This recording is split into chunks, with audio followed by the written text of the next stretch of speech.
All right. Chapter 7, The Chocolate Touch. When we left off, John was kind of starting to feel sorry for himself. No one seems to be believing him. He tried to say sorry to Susan, but she didn't really accept his apology, and now he's worried what his mom's going to think about his missing gloves. And he's really thirsty. All right, boys and girls, Miss Plimsoll said. It is almost time for lunch. Clear up your things.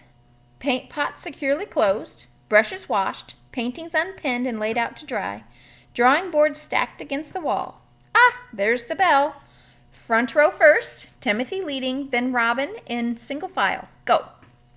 John, alone, walked slowly in the throng, hurrying along the corridors to the school cafeteria. The school was proud of the cafeteria and the food it served.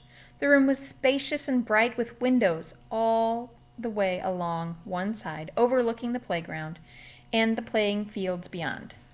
The opposite side was wholly taken up by the shiny, silvery service counter.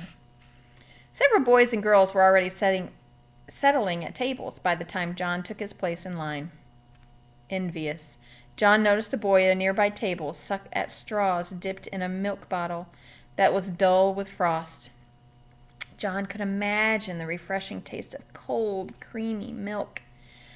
At another table, a group of girls were eating fat red cherries. John could almost feel the firm fruit on his tongue and the pleasure of biting through that tart, juicy pulp. Ugh, the cherries must taste good. They must be thirst-quenching. John unhappily took a tray from the pile and slid it along the rails in front of the top of the counter.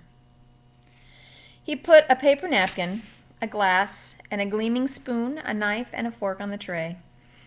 It seemed hardly worth the while, but he felt that he might as well try the food and drink. Perhaps if I eat a different way, without letting anything touch my lips, he muttered, maybe my lunch won't all change to chocolate. He was not very hopeful. What? Asked the boy standing next to him. Nothing, John said. I thought I heard you say something about chocolate, the boy said. I hope this is the day for chocolate cream pie, he added. That'd be super. Oh, chocolate cream pie days of the past. John had been known to skip the main course so that he might spend all his lunch money on dessert. The thought of 4 pieces of chocolate cream pie now suddenly made his stomach feel as though he were on a roller coaster, an uneasy, flibberty-gibberty sensation. John shuddered. Ugh, he commented, wrinkling up his nose. The other boy shrugged his shoulders and started to choose his meal. John took a plate of cold chicken and ham, potato chips, and a crisp, moist lettuce and tomato salad.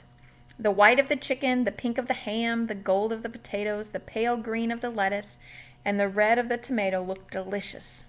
He also took a half pint of milk, a thick-crusted whole wheat roll, and a cool pat of butter, a tumbler of water with ice cubes clinking against the glass, and a dish of fresh fruit, slices of orange and grapefruit and banana and grapes.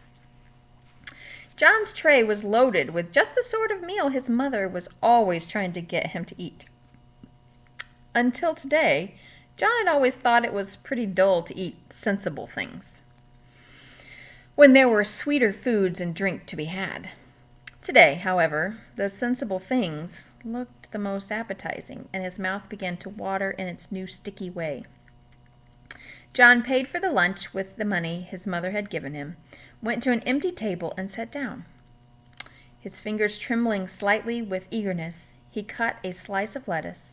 His fork went through the leaves with a promising crunch. He stuck the prongs of the fork into the mouth-sized piece of lettuce and carefully inserted it into his mouth. The lettuce did not touch his wide-stretched lips. John's teeth came together in crisp layers of sweet chocolate. He took a small piece of potato chip, tilted his head back until he was looking straight up at the ceiling, and dropped the morsel straight down into his throat. He felt it go down, a sharp fragment of sweet chocolate.